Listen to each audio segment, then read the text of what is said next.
Morning વિદ્યાર્થી મિત્રો, આજે આપણે વાત કરવી છે રેડિયો એક્ટિવ ક્ષય વિશે।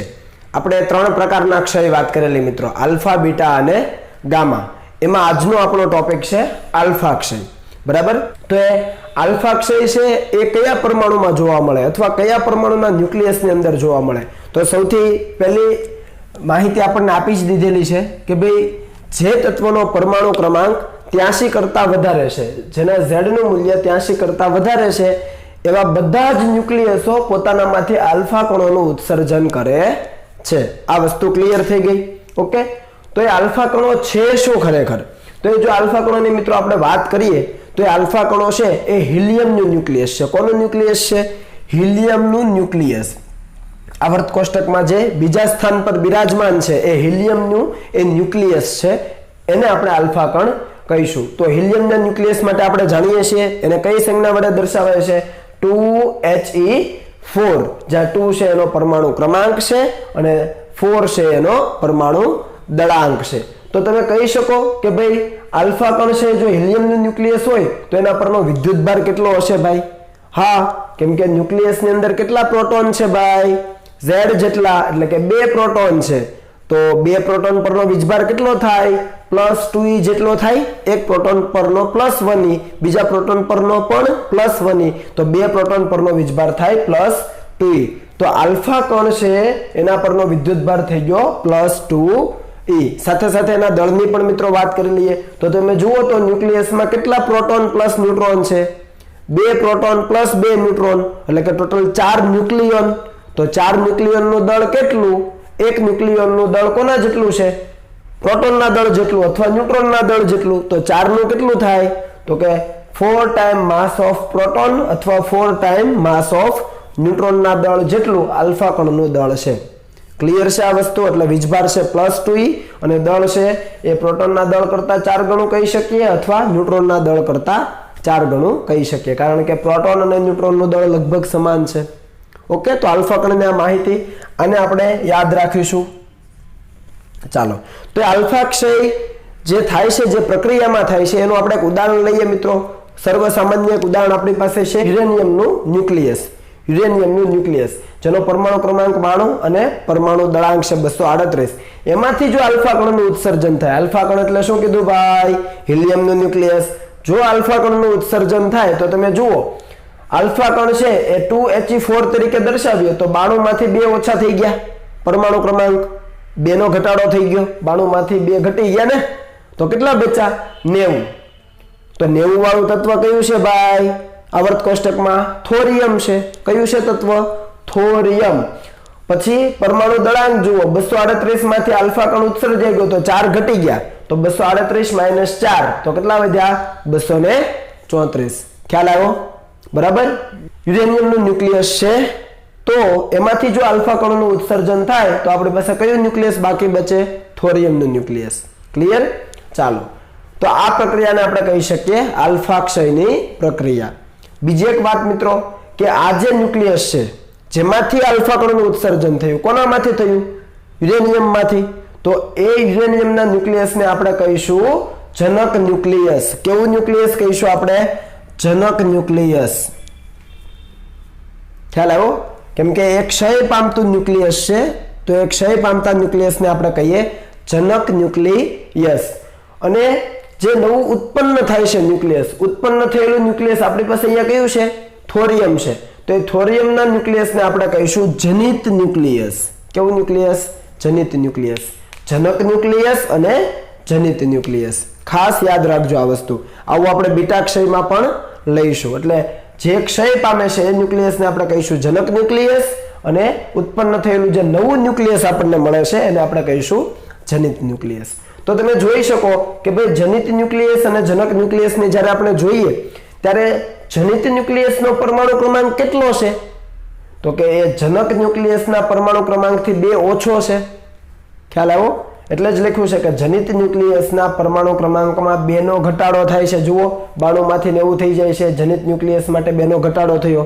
એવી જ રીતે પરમાણુ દળાંકમાં વાત કરો તો મિત્રો તો જનિત ન્યુક્લિયસનો પરમાણુ દળાંક એ જનક ન્યુક્લિયસ કરતા કેટલો ઓછો?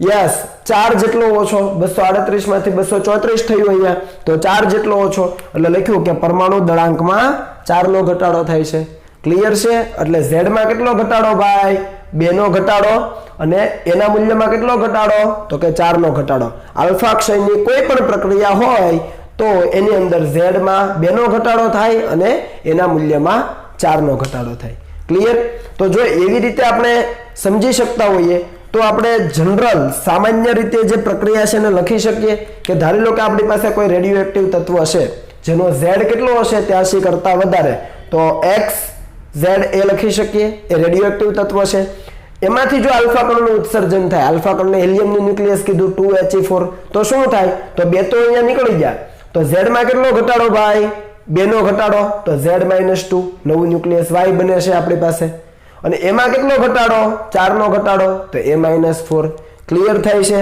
z માં 2 નો ઘટાડો એમાં 4 નો ઘટાડો અહીંયા તમે જુઓ એનું સંરક્ષણ થવું જોઈએ આપણી ભાષામાં a - 4 + 4 તો એ જ વધે છે આવી જાય છે z - 2 + 2 તો 2 2 કેન્સલ તો z આવી જાય છે ખ્યાલ આવે છે એટલે આવું લખી શકીએ આપણે કે a = a1 + a2 શરૂઆતમાં જેટલો a હોય એટલો જ પ્રક્રિયા પછી પણ રહેવો જોઈએ અને એવી જ રીતે z માટે જો લખીએ તો z = z1 + z2 આવું થવું જ જોઈએ ખ્યાલ આવે છે તો આ ચેક આપણે કરી લઈશું કે બંને બાજુ a નું મૂલ્ય સમાન થાય છે અને એવી જ રીતે z નું મૂલ્ય પણ સરખું રહેશે બરાબર ચાલો તો આ પ્રક્રિયા ક્યારે શક્ય બને આલ્ફા કણનું ઉત્સર્જનની પ્રક્રિયા ક્યારે શક્ય બને એ મિત્રો ત્યારે જ શક્ય બને કે જ્યારે આ જે જનક ન્યુક્લિયસ છે જનક ન્યુક્લિયસને ધારી લો કે આપણે x કીધું છે જુઓ અહીંયા જનક ન્યુક્લિયસને આપણે x કીધું છે તો એ જનક ન્યુક્લિયસનું દળ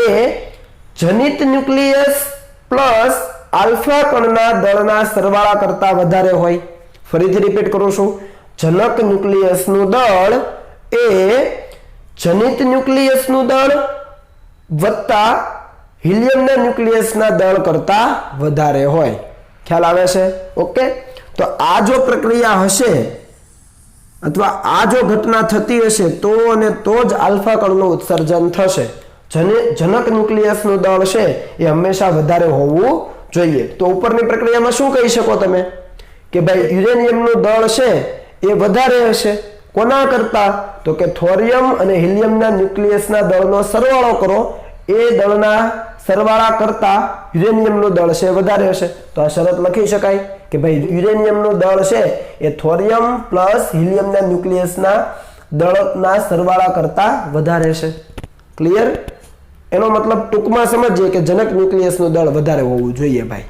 આ બંનેના દળ કરતા ક્લિયર ચાલો તો આ વાત આપણને ખ્યાલ આવી જાય આગળ મિત્રો આપણે વાત કરીએ કે આ જે પ્રક્રિયા આપણે લીધી છે આ જે પ્રક્રિયા આપણે લીધી છે એ પ્રક્રિયા અથવા આપણે સામાન્ય પ્રક્રિયાની વાત કરીએ આ પ્રક્રિયામાં તમે ઉત્પન્ન થતી ઉર્જા ગણી શકો હા કેમ કારણ કે જનક ન્યુક્લિયસનું દળ કેવું છે વધારે છે અને આ બંનેનો ન્યુક્લિયસનો દળનો સરવાળો કેવો થાય છે ઓછો થાય છે તો પ્રક્રિયકનું દળ છે એ વધારે છે અને નિપજોનું દળ ઓછું થઈ ગયું પ્રક્રિયકનું દળ વધારે નિપજનું દળ ઓછું તો પ્રક્રિયા કેવી થાય આપમેળે થાય અને એમાંથી ઉર્જા ઉત્પન્ન થાય અને એ ઉર્જાને આપણે મિત્રો શું નામ આપેલું યાદ કરો ક્યુ મૂલ્ય પ્રક્રિયાનું ક્યુ મૂલ્ય તો જુઓ કે વિભંજન ઉર્જા કેમ વિભંજન કારણ કે આ ન્યુક્લિયસનું વિભંજન થયું બે ભાગમાં વિભાજન થઈ ગયું તો વિભંજન ઉર્જા અથવા ન્યુક્લિયર પ્રક્રિયાનું ક્યુ મૂલ્ય એટલે કે ઉર્જાનું મૂલ્ય એ પ્રારંભિક દળ એટલે આપણી પાસે જે જનક ન્યુક્લિયસ છે એનું દળ અને નિપજોના કુલ દળના તફાવતને અનુરૂપ ઉર્જા છે રિપીટ કરીએ વિભંજન ઉર્જા અથવા ન્યુક્લિયર પ્રક્રિયાનું જે ક્યુ મૂલ્ય છે એ પ્રારંભિક દળ અને નિપજોનો કુલ દળનો તફાવત નિપજોનું કુલ દળ છે એ આ બંનેનો સરવાળો થાય તો આનું દળ માઈનસ આ બંનેના દળનો સરવાળો ક્લિયર ચાલો તો એને અનુરૂપ જે ઉર્જા છે એને આપણે ક્યુ મૂલ્ય કહીએ તો આલ્ફા ક્ષય માટે મિત્રો આપણે ક્યુ મૂલ્ય લખી શકીએ કે ભાઈ x નું દળ જોઈ શકો તમે x નું દળ માઈનસ આ બંનેનું દળ માઈનસ જનિત ન્યુક્લિયસનું દળ માઈનસ હિલિયમના ન્યુક્લિયસનું દળ તો આ શું મળી ગયું યસ દળ ક્ષતિ બરાબર છે તો આ જે કાઉન્સ લખેલો છે ખરેખર શું છે દળ ક્ષતિ છે delta M into C square. શું હતું? દળ ઉર્જા સમતુલ્યતા. ખ્યાલ આવે છે? ઓકે, તો delta M into C square જ લીધેલું છે, તો આપણને શું આપશે? આલ્ફા ક્ષયની પ્રક્રિયાનું ક્યુ મૂલ્ય આપશે. શોધી શકાય? ઓકે, સૂત્રની અંદર કિંમતો મૂકી શકો. એટલે તમે જો અહીંયા વધારે તમારે લખવું હોય તો આલ્ફા ક્ષયને થોડો દૂર લખો અહીંયા, તો તમે અહીંયા લખી શકો કે હજુ કંઈક ઉર્જા ઉત્પન્ન થતી હશે. આ ક્યુ ક્યાંથી ગણી શકાય? તો કે આ સૂત્ર મુજબ ગણી શકાય. અને આ જે ક્યુ લખ્યું છે ક્યુ મૂલ્ય છે, આટલી ઉર્જા આપણને મળશે. ઓકે, તો તમે દળ અહીંયા મૂકો ઇન્ટુ સી સ્ક્વેર કરો તો તમને જવાબ મળી જશે. તો આ સૂત્રને પણ મિત્રો આપણે ખાસ યાદ રાખીશું, દાખલામાં આનો ઉપયોગ આવવાનો છે. તો ક્યુ મૂલ્ય શું છે?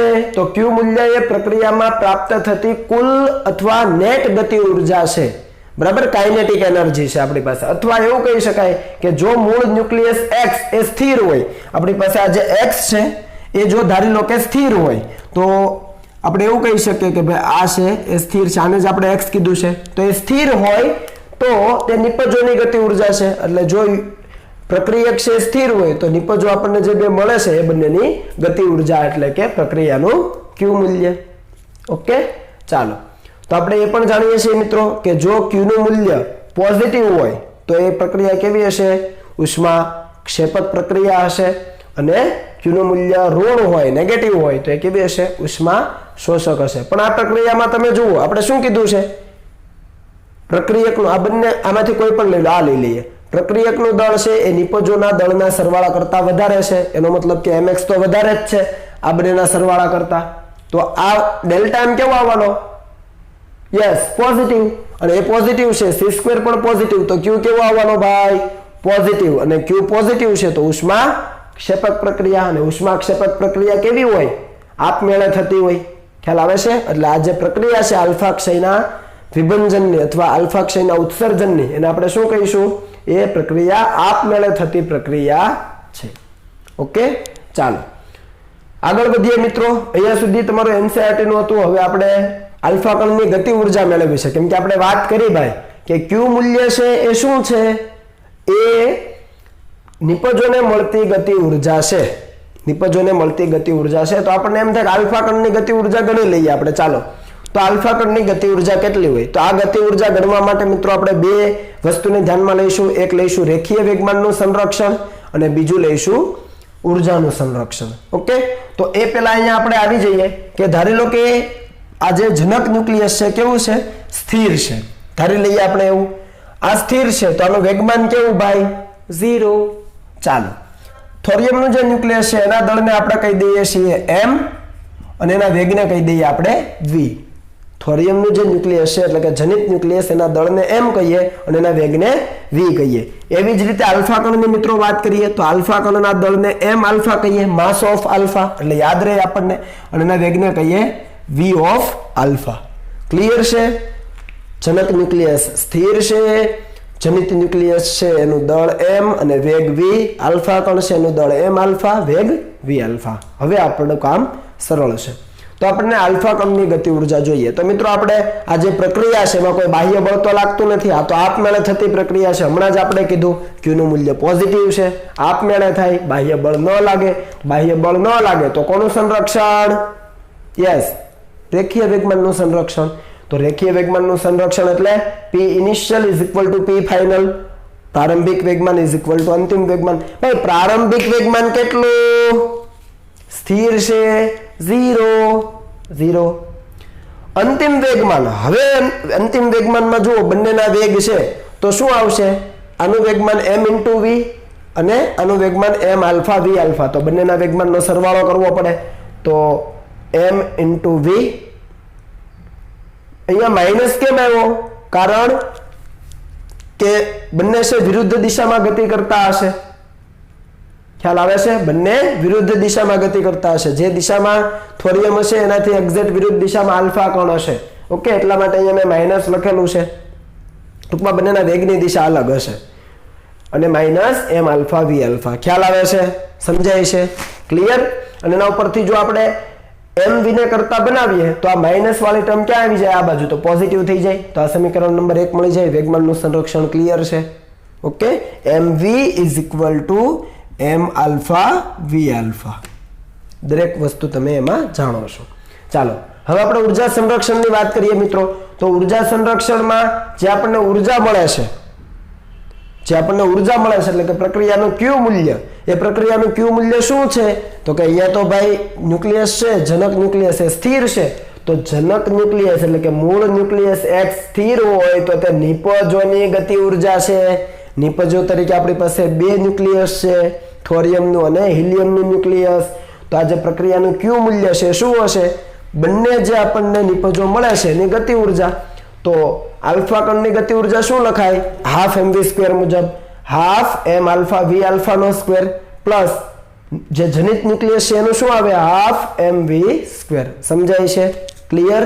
ચાલો આની અંદર થોડું આપણે રીઅરેન્જમેન્ટ કરીએ. તો પહેલી ટર્મ હું એઝ ઇટ ઇઝ રાખું છું, આલ્ફા કણની ગતિ ઉર્જા પ્લસ હવે હું અંશમાં અને છેદમાં m વડે ગુણાકાર કરું છું, સ્મોલ m જનિત ન્યુક્લિયસના દળ વડે. જુઓ તો ઉપર m સ્ક્વેર v સ્ક્વેર થાય, ઉપર m સ્ક્વેર v સ્ક્વેર થાય, છેદમાં m વડે ગુણ્યું m વડે ભાગ્યું છે.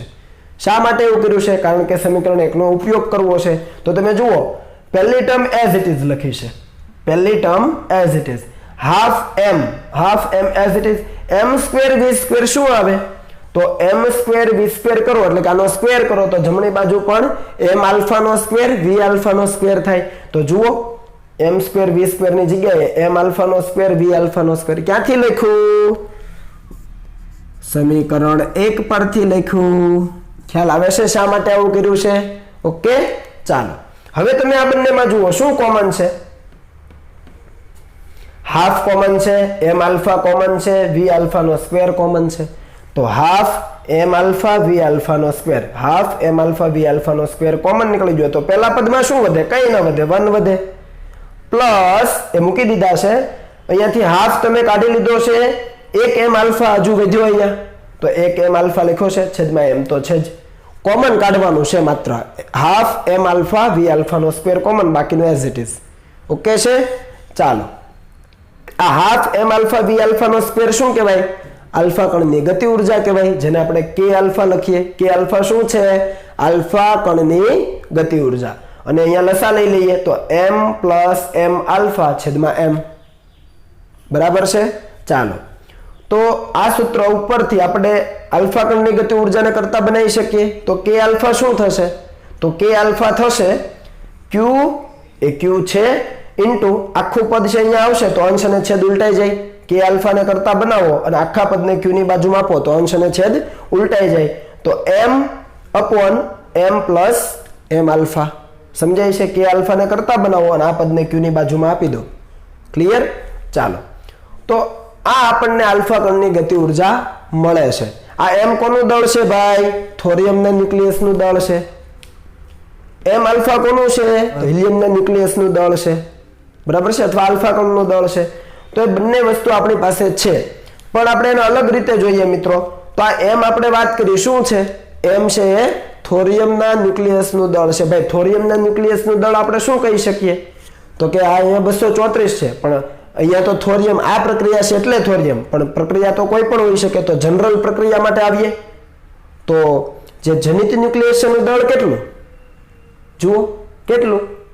a-4. ખ્યાલ આવે છે? કેમ કે આ જે ઉપર છે એ જ આપણું દળ થવાનું, a-4. તો હું m ની જગ્યાએ a-4 લખી શકું? યસ, લખી શકાય, a-4. નીચે પણ m છે તો એની જગ્યાએ a-4 લખી શકાય. પ્લસ એ પ્લસ m આલ્ફા, આલ્ફા કણનું દળ કેટલું? જુઓ 4 છે તો એ 4 લખેલા છે. ખ્યાલ આવે છે? જે પણ પરમાણુ દળાંક છે એને તો આપણે દળ કહીએ છીએ. તો m ની કિંમત શું આવશે? સ્મોલ m ની કિંમત તો કે a-4 અને m આલ્ફા શું આવશે? માત્ર 4. તો અહીંયાથી તમારો +4 -4 કેન્સલ, અને હવે તમે જોઈ શકો કે આલ્ફા કણની ગતિ ઉર્જા છે k આલ્ફા એ કયા સૂત્રથી મેળવી શકાય? a-4 divided by capital A into q. Okay ચાલો તો આ સૂત્રને આપણે ખાસ યાદ રાખીશું, કારણ કે ઘણી બધી ગણતરીઓમાં આનો ઉપયોગ આપણે કરવાનો છે. એવી જ રીતે તમે થોરિયમના ન્યુક્લિયસ માટે પણ ગણી શકો. તો અહીંયા તમારે પ્રોસેસ ઉલટી કરવી પડશે. અહીંયા તમારે m આલ્ફા વડે ઉપર ગુણો, m આલ્ફા વડે નીચે ભાગો, એટલે અહીંયા m alpha square v alpha square આવે અને સમીકરણ નંબર 1 નો ઉપયોગ કરો અને પછી તમે જવાબ લાવો. બરાબર.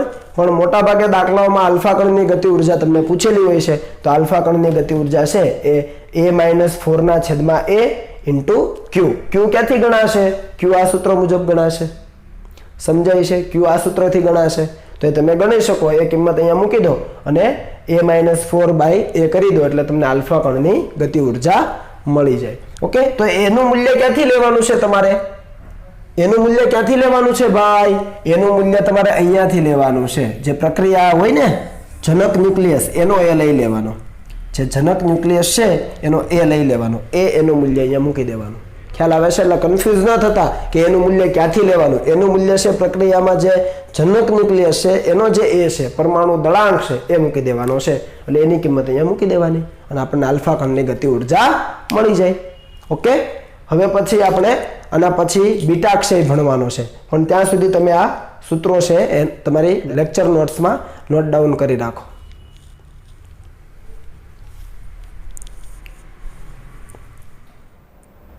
ચાલો, આલ્ફા ક્ષયની વાત કર્યા પછી આપણે નેક્સ્ટ પ્રકાર ઉપર જઈએ અને એ છે આપણો બીટા ક્ષય. તો મિત્રો, જેવી રીતે આપણે આલ્ફા કણમાં વાત કરેલી કે એની અંદરથી હિલિયમના ન્યુક્લિયસનું ઉત્સર્જન થાય છે. આલ્ફા ક્ષયમાં હિલિયમના ન્યુક્લિયસનું ઉત્સર્જન થતું હતું. એવી જ રીતે બીટા ક્ષયમાં કયા કણો મળે છે મિત્રો? તો બીટા ક્ષયમાં એ ન્યુક્લિયસમાંથી કયા કયા કણો મળે છે? જુઓ, એક તો ઇલેક્ટ્રોન મળે છે અથવા પોઝિટ્રોન મળે છે. આ બંને પ્રકારના કણોનું ઉત્સર્જન થઈ શકે. ક્યાં તો ઇલેક્ટ્રોનનું ઉત્સર્જન થઈ શકે અથવા પોઝિટ્રોનનું ઉત્સર્જન થઈ શકે. તો પોઝિટ્રોન અને ઇલેક્ટ્રોનની સિમિલારિટી આપણે જાણીએ છીએ કે ભાઈ પોઝિટ્રોન છે એ ઇલેક્ટ્રોન જેટલો જ વીજભાર ધરાવે છે, પણ એ વીજભાર કેવો છે? ધન છે. બરાબર છે? એટલે પોઝિટ્રોન પરનો વીજભાર છે એ ધન વીજભાર છે, જ્યારે ઇલેક્ટ્રોન પરનો વીજભાર કેવો છે? ઋણ વીજભાર છે. જો આપણે બંનેના દળની વાત કરીએ તો મિત્રો આપણે વાત કરેલી કે બંનેના દળ કેવા છે? સમાન દળ છે. આ પણ આપણને ખ્યાલ છે. માત્ર એ વીજભારમાં જ અલગ પડે છે, મૂલ્યમાં સરખા છે, પણ જ્યારે સંજ્ઞાની વાત કરીએ તો પોઝિટ્રોન ઉપર ધન વીજભાર છે અને ઇલેક્ટ્રોન ઉપર છે એ ઋણ વીજભાર છે. ઓકે. આ વસ્તુ આપણે જાણીએ છીએ. તો એવું કહી શકીએ કે ઇલેક્ટ્રોન અને પોઝિટ્રોન બંને એકબીજાના એન્ટી પાર્ટિકલ છે. જોવામાં બધું સરખું લાગે પણ એક જ પ્રોપર્ટી અલગ છે, ને કઈ?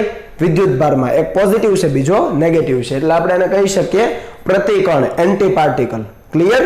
ચાલો, તો આ જે ઇલેક્ટ્રોન છે અને પોઝિટ્રોન છે એને કઈ રીતે દર્શાવી શકાય? તો ઇલેક્ટ્રોનની સંજ્ઞા તમે જોઈ શકો બીટા માઇનસ અથવા ઈ માઇનસ અથવા -1 E0. આ ત્રણમાંથી કોઈ પણ એક રીતે આપણે એને દર્શાવી શકીએ ઇલેક્ટ્રોનને. એવી જ રીતે મિત્રો પોઝિટ્રોનની વાત કરીએ તો પોઝિટ્રોન માટે શું દર્શાવી શકાશે? જુઓ, બીટા પ્લસ અથવા E પ્લસ અથવા +1 E0. ક્લિયર છે? સરળ છે યાદ રાખવું, કેમ કે ઇલેક્ટ્રોન માટે આપણે માઇનસ સંજ્ઞા લઈએ છીએ, વીજભાર ઋણ લઈએ છીએ, તો એના માટે બીટા માઇનસ, E માઇનસ અને -1 E0 બધું માઇનસમાં. અને પોઝિટ્રોન માટે વાત કરીએ તો બીટા પ્લસ અથવા ઇલેક્ટ્રોન પ્લસ અથવા +1 E0. પોઝિટ્રોન માટે વીજભાર ધન છે એટલે આપણે બધું પોઝિટિવમાં લઈએ છીએ. ઓકે. ચાલો, હવે આપણે બીટા માઇનસ એટલે કે ઇલેક્ટ્રોનના ક્ષયનું ઉદાહરણ લઈ લઈએ. તો આપણી પાસે એક ન્યુક્લિયસ છે. જુઓ, ફોસ્ફરસનું ન્યુક્લિયસ છે, 15 નો પરમાણુ ક્રમાંક, 32 નો પરમાણુ ભાર, અને ધારી લો કે એમાંથી બીટા માઇનસ એટલે શું ભાઈ? ઇલેક્ટ્રોન. તો ઇલેક્ટ્રોન જુઓ દર્શાવ્યો છે, ઇલેક્ટ્રોનનું ઉત્સર્જન થાય છે. બરાબર. ઇલેક્ટ્રોનને કઈ સંજ્ઞા વડે દર્શાવ્યો છે? તો કે -1 E0 વડે. તો ખરેખર આ -1 E0 જ છે, ઇલેક્ટ્રોનનું ઉત્સર્જન છે અહીંયા. બરાબર છે? ચાલો, તો અહીંયા હવે તમે જોઈ શકો કે ભાઈ ઇલેક્ટ્રોનનું ઉત્સર્જન થાય છે. અહીંયા 15 છે અને અહીંયા તમે ઇલેક્ટ્રોનનું ઉત્સર્જન એટલે -1. તો આપણે વાત કરેલી, રૂલ કયો હતો? રૂલ આપણો હતો, યાદ કરજો, Z = Z1 + Z2. યાદ છે? Z = Z1 + Z2. તો અહીંયા Z કેટલો છે? 15 છે. Z1 આપણને ખબર નથી, Z1 ખબર નથી, પણ હા Z2 ખબર છે. Z2 કેટલો છે? -1 છે. આ Z કેટલો છે? 15 છે. એ બંને જાણીએ તો આપણને Z1 મળી જાય. તો આ -1 આ બાજુ આવે તો 15 + 1 16 થઈ જાય. તો અહીંયા જે તત્વ આવતું હશે એનો પરમાણુ ક્રમાંક કેટલો હશે? 16 હશે. તો જોઈ શકો તમે 16. અને 16 વાળું તત્વ કયું હશે મિત્રો? આપણને ખબર છે એ સલ્ફર તત્વ છે. ક્લિયર છે? ખાસ સમજો, ફોસ્ફરસ માંથી એક ઇલેક્ટ્રોનનું ઉત્સર્જન થઈ ગયું તો ફોસ્ફરસ માટે Z કેટલો? 15 = Z1 + Z2 થવું જોઈએ. તો Z2 કેટલો છે ઇલેક્ટ્રોન માટે? -1 છે. નીચે હોય એ Z હોય તો -1 છે. તો જે તત્વ અહીંયા આવવાનું છે પ્રથમ સ્થાન ઉપર એનો Z કેટલો હશે? તો આપણે શોધવો પડે. તો આ -1 આ બાજુ 15 + 1 16 આવવો જોઈએ. તો 16 છે. ખ્યાલ આવે છે? ઉપર તો 0 જ છે. તો અહીંયા તો ઇલેક્ટ્રોન માટે અહીંયા 0 જ છે. તો અહીંયા 32 છે ને અહીંયા 0. તો અહીંયા કેટલા હોવા જોઈએ? 32 જ હોવા જોઈએ. ખ્યાલ આવે છે? ઓકે.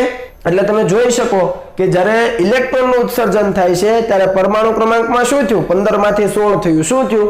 વધારો થયો. કેટલો વધારો થયો? 15 માંથી 16 એટલે કે 1 નો વધારો થયો. તો પરમાણુ ક્રમાંકમાં 1 નો વધારો થાય. આ આપણે યાદ રાખીશું.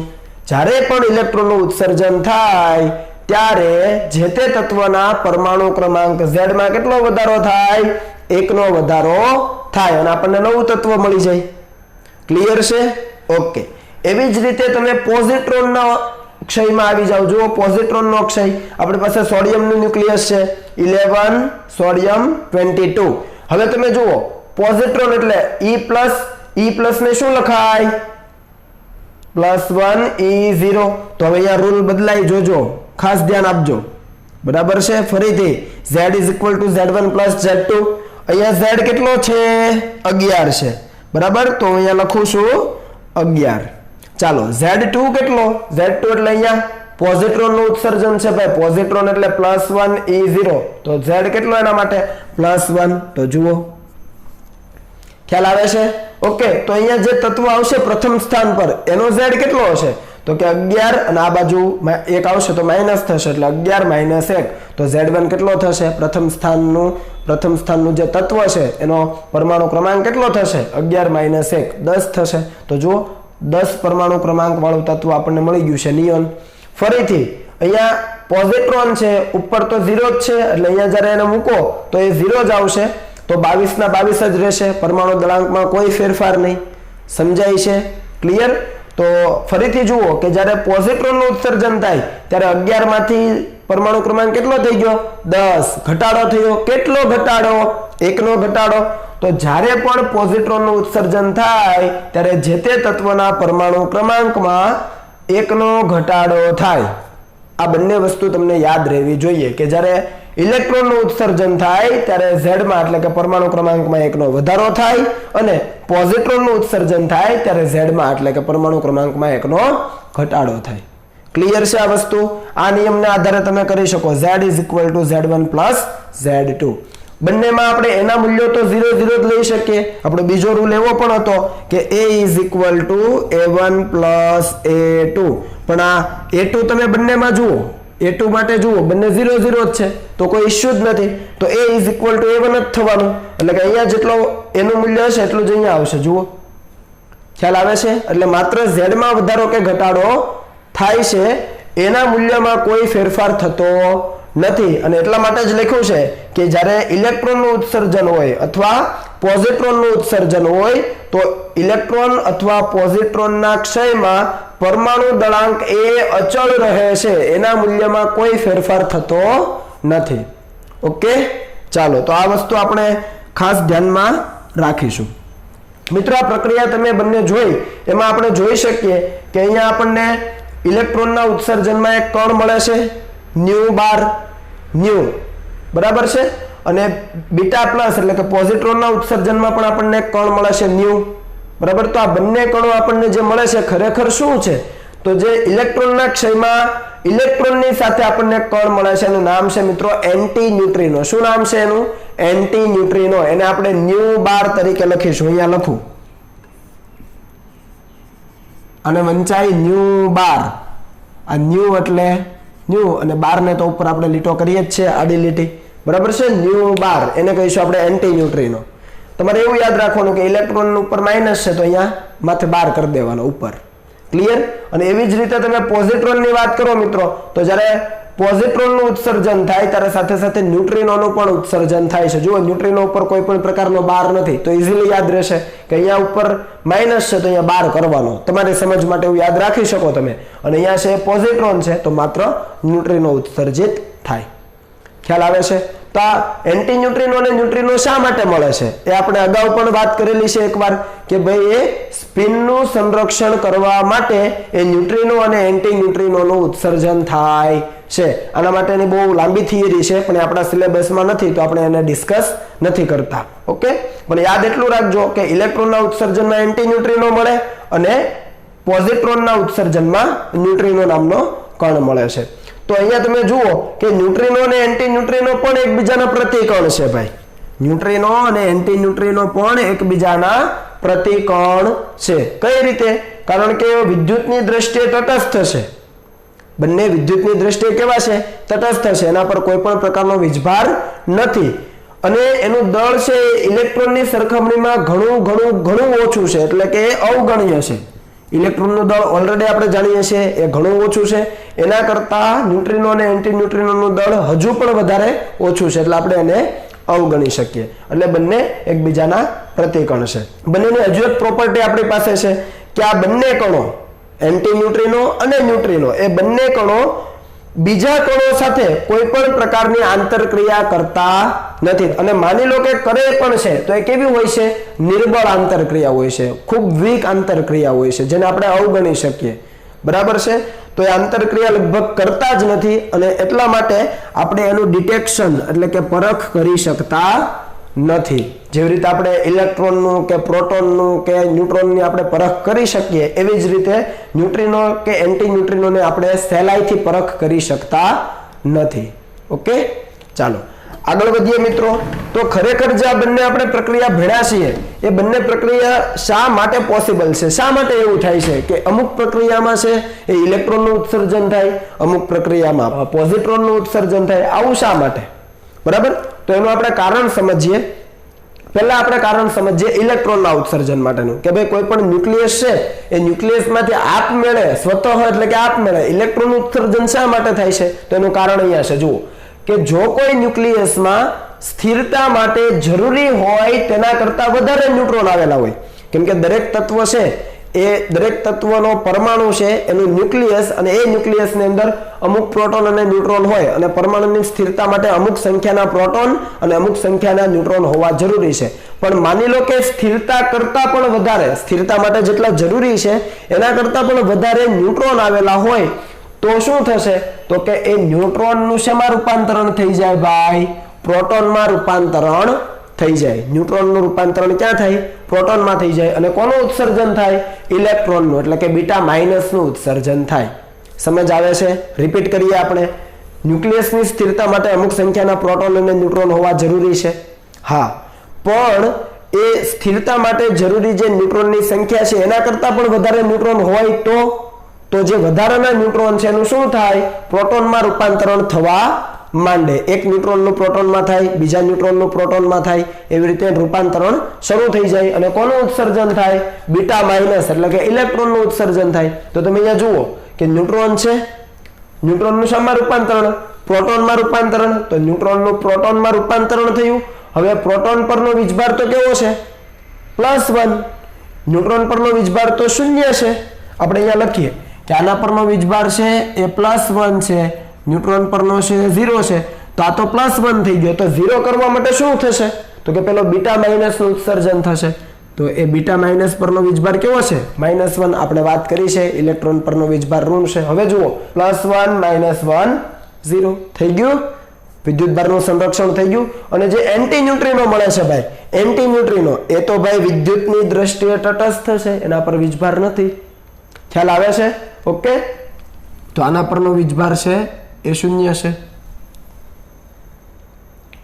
તો આ પ્રક્રિયાને આપણે યાદ રાખીશું કે ન્યુટ્રોનનું જ્યારે પ્રોટોનમાં રૂપાંતરણ થાય છે ત્યારે કયો કણ સાથે ઉત્સર્જાય છે? તો કે બીટા માઇનસ એટલે કે ઇલેક્ટ્રોનનું ઉત્સર્જન થાય છે. અને જ્યારે ઇલેક્ટ્રોનનું ઉત્સર્જન થાય ભાઈ ત્યારે કયો કણ મળે? Anti neutrino. તો આ જે પ્રક્રિયા છે એને આપણે ખાસ યાદ રાખીશું. આને કઈ પ્રક્રિયા કહીશું આપણે? બીટા માઇનસ ક્ષય. કેવી કહીશું? બીટા માઇનસ એટલે કે ઇલેક્ટ્રોનનું ઉત્સર્જન. એવી જ રીતે મિત્રો સમજી શકાય કે પોઝિટ્રોનનું ઉત્સર્જન ક્યારે મળતું હશે?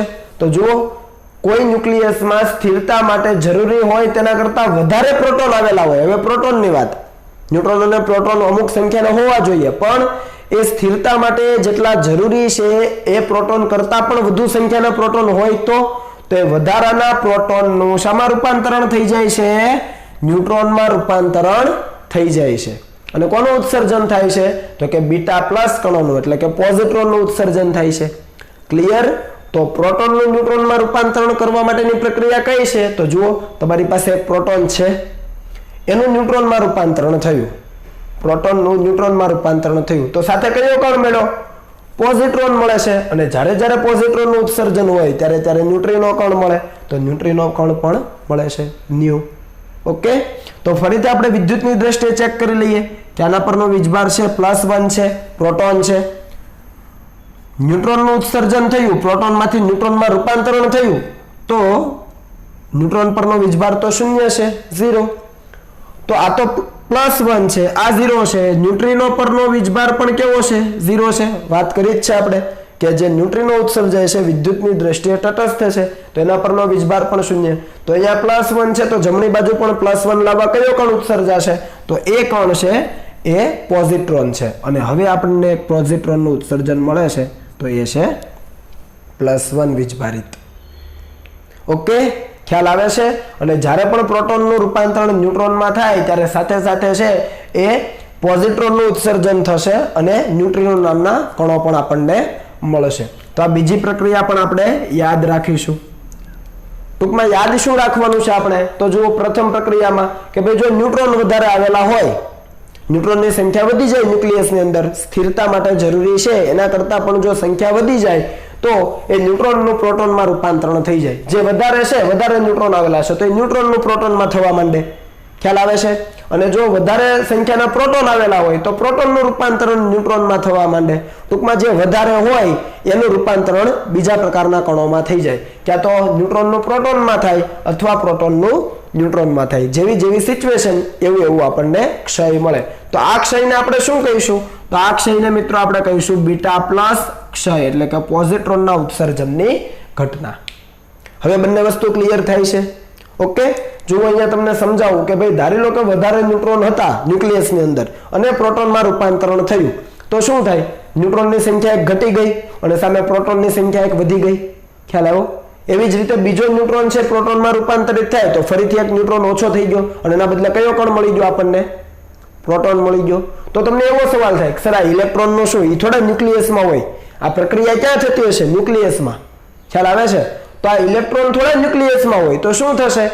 એ તાત્કાલિક જેવું ઉત્સર્જન થાય, જેવું આ ઇલેક્ટ્રોન કે પોઝિટ્રોનનું નિર્માણ થાય, તરત જ એ લોકો ન્યુક્લિયસમાંથી બહાર નીકળી જાય. ખ્યાલ હોય? ન્યુક્લિયસમાં ખરેખર હોતા જ નથી. આ તો ન્યુક્લિયસની અંદર એ ઘટના બને, પણ જેવો ન્યુટ્રોનનું પ્રોટોનમાં રૂપાંતરણ થાય અને ઇલેક્ટ્રોનનું ઉત્સર્જન થાય, એ ઇલેક્ટ્રોન છે ન્યુક્લિયસમાંથી તાત્કાલિક બહાર આવી જાય. તાત્કાલિક, આપણે કહીએ ને ઇસી મિનિટે બહાર આવી જાય, એવું થાય અહીંયા. ખ્યાલ આવે છે? એવી જ રીતે અહીંયા પ્રોટોનનું જ્યારે ન્યુટ્રોનમાં રૂપાંતરણ થાય ત્યારે આ જે પોઝિટ્રોન છે એ પણ ન્યુક્લિયસમાંથી તાત્કાલિક બહાર આવી જાય, કારણ કે ન્યુક્લિયસની અંદર ઇલેક્ટ્રોન શક્ય જ નથી. આપણે ના પાડેલી છે રધરફોર્ડના મોડેલમાં, યાદ કરો. બરાબર? એટલે ન્યુક્લિયસની અંદર ઇલેક્ટ્રોન શક્ય જ નથી, છતાં પણ એ ક્યાંથી આવ્યો? તો કે આ ઘટનામાંથી, રેડિયો એક્ટિવિટીની ઘટના, બીટા ક્ષયમાંથી. ઓકે, તો આ રીતે આપણે યાદ રાખીશું. એટલે તમને કોઈ સવાલ પણ પૂછે કે ભાઈ ન્યુક્લિયસની અંદર ઇલેક્ટ્રોન તો શક્ય નથી, છતાં પણ આવે છે ક્યાંથી? તો આ તમે કહી શકો કે ભાઈ એ તો ન્યુક્લિયર ઘટના છે અને તાત્કાલિકપણે ન્યુક્લિયસમાંથી બહાર આવી જાય છે ઇલેક્ટ્રોન અને પોઝિટ્રોન જ્યારે પણ એનું ઉત્સર્જન થાય. ક્લિયર? ચાલો, તો આપણે આ થિયરી અહીંયા પૂરી થઈ. એક નોંધ આપણે મિત્રો કરી લઈએ કે મુક્ત ન્યુટ્રોન એ પ્રોટોનમાં ક્ષય પામી શકે. આ વાત આપણે અગાઉ પણ થિયરીમાં કરેલી છે કે મુક્ત ન્યુટ્રોન એ પ્રોટોનમાં ક્ષય પામી શકે, પરંતુ પ્રોટોનનો ક્ષય પામીને ન્યુટ્રોન થવાની ઘટના, ન્યુટ્રોન છે પ્રોટોનમાં ક્ષય પામી શકે, નો પ્રોબ્લેમ. પણ જ્યારે પ્રોટોનનું ન્યુટ્રોનમાં ક્ષય લઈએ છીએ તો એ ક્ષય માત્ર ને માત્ર ક્યાં પોસિબલ છે? ન્યુક્લિયસની અંદરના વિસ્તારમાં જ એ શક્ય બને છે. શા માટે એવું થાય છે? કારણ કે પ્રોટોનનું દળ છે ન્યુટ્રોન કરતા ઓછું છે. યાદ રહેશે? મુક્ત ન્યુટ્રોનનું પ્રોટોનમાં રૂપાંતરણ થઈ શકે, એ ક્ષય, આ ઘટના છે એ થઈ શકે, પણ આ ઘટના ક્યાં થતી હશે? માત્ર ને માત્ર ન્યુક્લિયસની અંદર જ થતી હશે. શા માટે? કારણ કે પ્રોટોનનું દળ છે ન્યુટ્રોન કરતા ઘણું ઓછું છે. ઓકે, તો આ જે પ્રક્રિયાના સમીકરણો છે, ટૂંકમાં ક્ષય પ્રક્રિયાના સમીકરણો છે, અને આજે આપણે બેઝિક સમીકરણો, ન્યુટ્રોનનું પ્રોટોનમાં રૂપાંતરણ અને પ્રોટોનનું ન્યુટ્રોનમાં રૂપાંતરણ, એ ખાસ આપણે યાદ રાખીશું. સાથે સાથે કયા કણોનું ઉત્સર્જન થાય છે એને પણ આપણે ખાસ યાદ રાખીશું. હવે તમે આ તમારી લેક્ચર નોટ્સમાં કોપી કરી લો અને ત્યાર પછી આપણે ભણવું છે ગામા ક્ષય. ઓકે,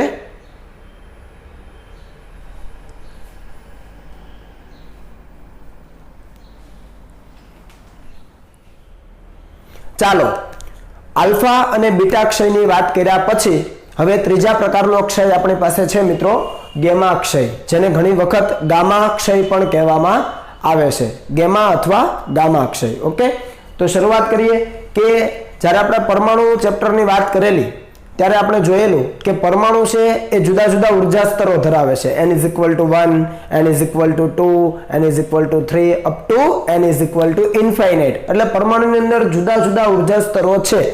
સેમ ટુ સેમ જો મિત્રો આપણે ન્યુક્લિયસ માટે વિચારીએ તો ન્યુક્લિયસને પણ પોતાના ઉર્જા સ્તરો છે. હા, જેવી રીતે પરમાણુને ઉર્જા સ્તરો છે એ જ રીતે ન્યુક્લિયસમાં પણ ઉર્જા સ્તરો આવેલા હોય છે. ક્લિયર? અને બીજી વસ્તુ કે જ્યારે આપણે પરમાણુની મિત્રો વાત કરતા હતા ત્યારે પરમાણુ છે એ પરમાણુમાંનો જે ઇલેક્ટ્રોન છે એ ઇલેક્ટ્રોન જ્યારે વધુ ઉર્જા ધરાવતી કક્ષામાંથી અથવા વધુ ઉર્જા ધરાવતા ઉર્જા સ્તરમાંથી ઓછી ઉર્જા ધરાવતી કક્ષામાં અથવા ઓછી ઉર્જા ધરાવતા ઉર્જા સ્તરમાં જ્યારે સંક્રાંતિ કરતો હતો ત્યારે એ ચોક્કસ આવૃત્તિ વાળું કે ચોક્કસ તરંગ લંબાઈ વાળા વિકિરણનું ઉત્સર્જન કરતો હતો. યાદ છે?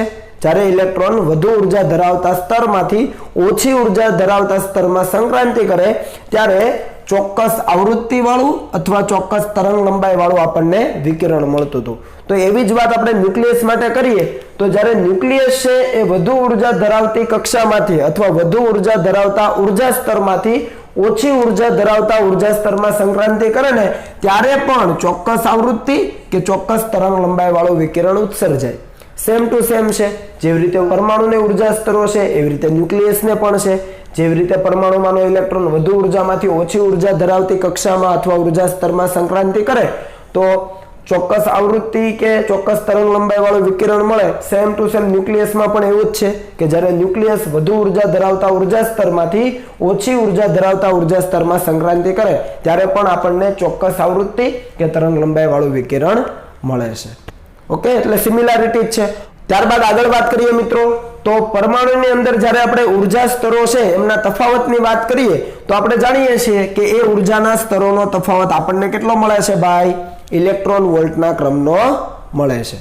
ઓકે, પણ જ્યારે ન્યુક્લિયસની મિત્રો વાત કરીએ ત્યારે એ ઉર્જા સ્તરનો તફાવત એ ઇલેક્ટ્રોન વોલ્ટના ક્રમનો નથી પણ એ મિલિયન ઇલેક્ટ્રોન વોલ્ટના ક્રમનો છે. ખ્યાલ આવ્યો? પરમાણુની અંદર જે ઉર્જાના સ્તરોનો તફાવત એ ઇલેક્ટ્રોન વોલ્ટના ક્રમનો છે. જ્યારે ન્યુક્લિયસની વાત કરીએ છીએ ત્યારે ન્યુક્લિયસના ઉર્જા સ્તરોનો તફાવત કેટલો મળે છે આપણને? મિલિયન ઇલેક્ટ્રોન વોલ્ટના ક્રમનો મળે છે. એટલે કોઈ પણ એક સ્તર છે એની ઉપર બીજું સ્તર છે તો એમની વચ્ચેનો જે ગેપ છે એમનો તમે તફાવત લેશો તો એ તફાવત તમને કેટલો મળશે? મિલિયન ઇલેક્ટ્રોન વોલ્ટના ક્રમનો. મિલિયન એટલે 10⁶. ક્લિયર?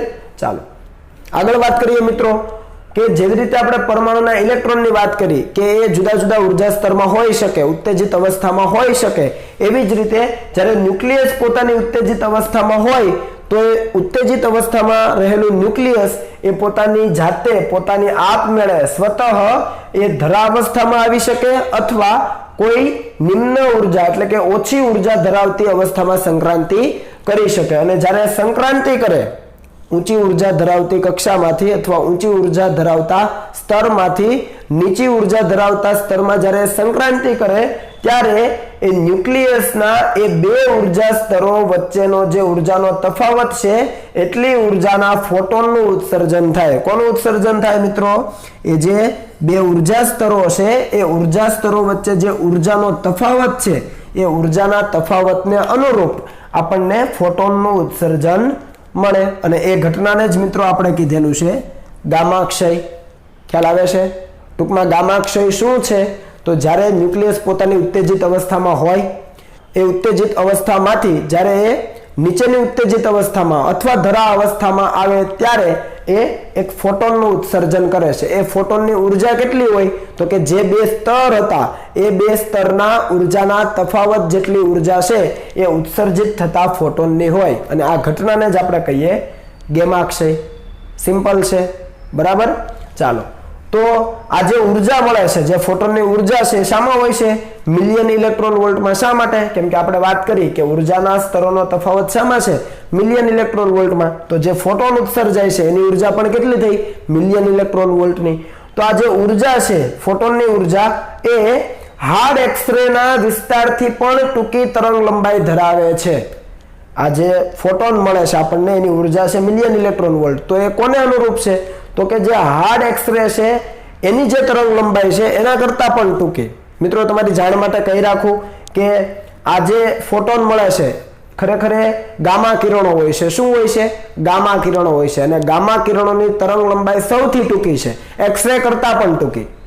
ગામા કિરણોની તરંગ લંબાઈ એક્સરે કરતા પણ ટૂંકી છે. ટૂંકમાં એની ઉર્જા સૌથી વધારે છે. આપણને ખ્યાલ છે કે E = hc/λ.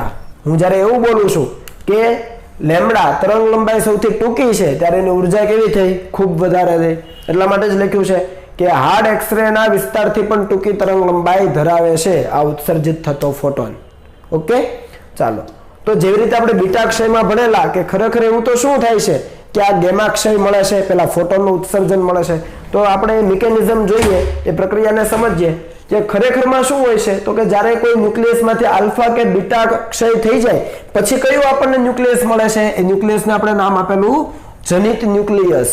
યાદ કરો, આલ્ફા કે બીટા કણોનું ઉત્સર્જન થઈ ગયા પછી જે ન્યુક્લિયસ બચે એને આપણે શું કીધેલું? જનિત ન્યુક્લિયસ. અને એ જનિત ન્યુક્લિયસ પોતાની ઉત્તેજિત અવસ્થામાં હોય છે. ખરેખર આ પ્રક્રિયા થાય છે, આ ઘટના બને છે કે આલ્ફા કણનું અથવા બીટા કણોનું ઉત્સર્જન થઈ ગયું પછી જે આપણને ન્યુક્લિયસ બચે છે જનિત ન્યુક્લિયસ, એ કેવી અવસ્થામાં હોય છે ભાઈ? ઉત્તેજિત અવસ્થામાં હોય છે. હવે ઉત્તેજિત અવસ્થામાં હોય, ન્યુક્લિયસ ઉત્તેજિત અવસ્થામાં હોય તો શું થાય? એ પોતાની ધરા અવસ્થામાં આવે અથવા ઓછી ઉર્જા ધરાવતા ઉર્જા સ્તરમાં આવે. તો એ ઓછી ઉર્જા ધરાવતા ઉર્જા સ્તરમાં અથવા ધરા અવસ્થામાં જ્યારે આવે ત્યારે શું થાય છે? તો કે ફોટોનનું ઉત્સર્જન કરે. એટલા માટે તો કીધું છે કે એ પોતાની ઉત્તેજિત અવસ્થામાં હોય છે અને તે એટલે કે પેલું જનિત ન્યુક્લિયસ એ એક અથવા એકથી વધુ ગામા કિરણોનું ઉત્સર્જન કરીને પોતાની ધરા સ્થિતિમાં આવે છે. કેમ કે ધરા સ્થિતિમાં તો આવવું જરૂરી છે. તો એ ઉત્તેજિત અવસ્થામાં છે ત્યાંથી ધરા સ્થિતિમાં આવવા શું કરશે? પોતાનામાંથી એક ગામા કિરણ અથવા એક કરતા વધારે ગામા કિરણનું એ ઉત્સર્જન કરતો હોય છે. ક્લિયર? એ આપણે પ્રક્રિયાને અહીંયા સમજીએ તો એક ઉદાહરણ આપણને આપેલું છે કે ધારી લો કે આપણી પાસે કોબાલ્ટનું ન્યુક્લિયસ છે. કોબાલ્ટનો પરમાણુ ક્રમાંક 27 અને એનો પરમાણુ ભાર છે 60 છે. એ અસ્થાયી ન્યુક્લિયસ છે. કેવું છે? અસ્થાયી. ઓકે, તો એ અસ્થાયી છે તો પોતાનામાંથી આલ્ફા અથવા બીટા કણોનું ઉત્સર્જન કરશે. તો અહીંયા આપણને કીધેલું છે કે ભાઈ કોબાલ્ટમાંથી કોનું ઉત્સર્જન થાય છે? Beta minus. બીટા માઇનસ શું છે ભાઈ? ઇલેક્ટ્રોન. તો એ ઇલેક્ટ્રોનનું ઉત્સર્જન કરે છે અને ઇલેક્ટ્રોનના ઉત્સર્જન બાદ આપણને કયું ન્યુક્લિયસ મળશે? યાદ કરો, ઇલેક્ટ્રોનનું ઉત્સર્જન મળે તો ઝેડમાં શું થાય?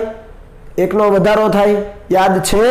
આવું આપણે લીધેલું બીટા માઇનસ ને -1E0.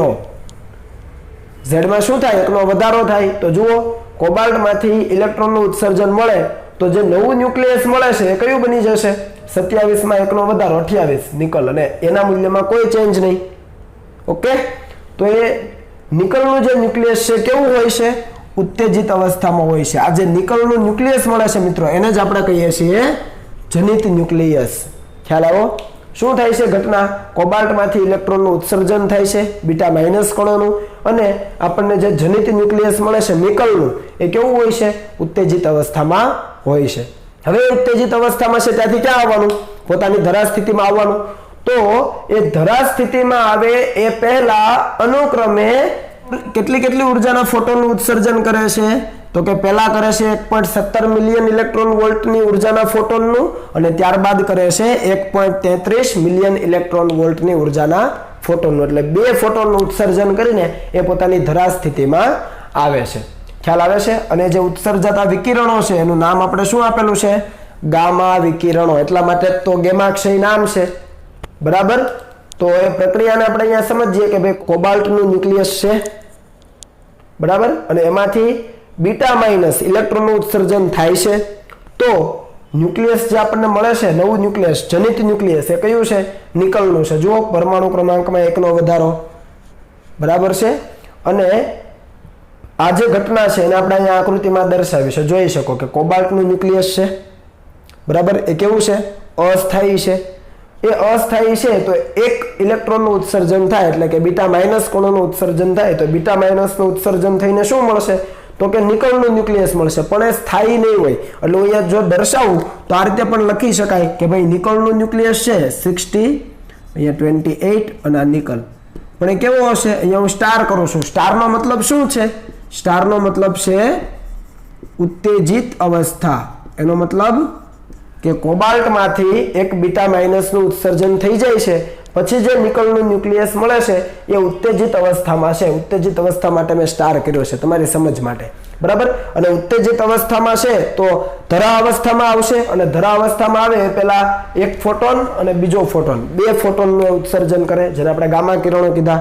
ટૂંકમાં બે ગામા કિરણોનું ઉત્સર્જન કરે। તો જુઓ હવે આ નિકલના ઉર્જા સ્તરો છે, નિકલના ન્યુક્લિયસના ઉર્જા સ્તરો છે, બરાબર। તો અહીંયા તમને 3 ઉર્જા સ્તરો આકૃતિમાં દર્શાવ્યા છે, અને જોઈ શકો કે ઉત્તેજિત અવસ્થામાંથી પહેલા 1.17 મિલિયન ઇલેક્ટ્રોન વોલ્ટની ઉર્જાના ફોટોનનું, એટલે કે ગામા કિરણનું ઉત્સર્જન કરે, અને ત્યારબાદ બીજો એક ગામા કિરણનું ઉત્સર્જન કરે છે, અને એની ઉર્જા કેટલી છે? 1.33 મિલિયન ઇલેક્ટ્રોન વોલ્ટ, અને ત્યારબાદ એ પોતાની ધરા અવસ્થામાં આવે છે। ખ્યાલ આવે છે? ક્લિયર? એટલે સમગ્ર જે પ્રક્રિયા છે એમાં આપણે શોર્ટમાં સમજીએ તો શું છે? તો કે જે ન્યુક્લિયસ છે એ જ્યારે પોતાની ઉત્તેજિત અવસ્થામાં હોય, ન્યુક્લિયસ જ્યારે પોતાની ઉત્તેજિત અવસ્થામાં હોય ત્યારે એ ઉત્તેજિત અવસ્થામાંથી પોતાની ધરા સ્થિતિમાં આવવા માટે અમુક પ્રકારના વિકિરણોનું, ફોટોનનું ઉત્સર્જન કરે છે, જેને નામ આપ્યું છે આપણે ગામા વિકિરણો, અને એ ઘટનાને આપણે શું કીધી છે? ગામાક્ષય। ક્લિયર?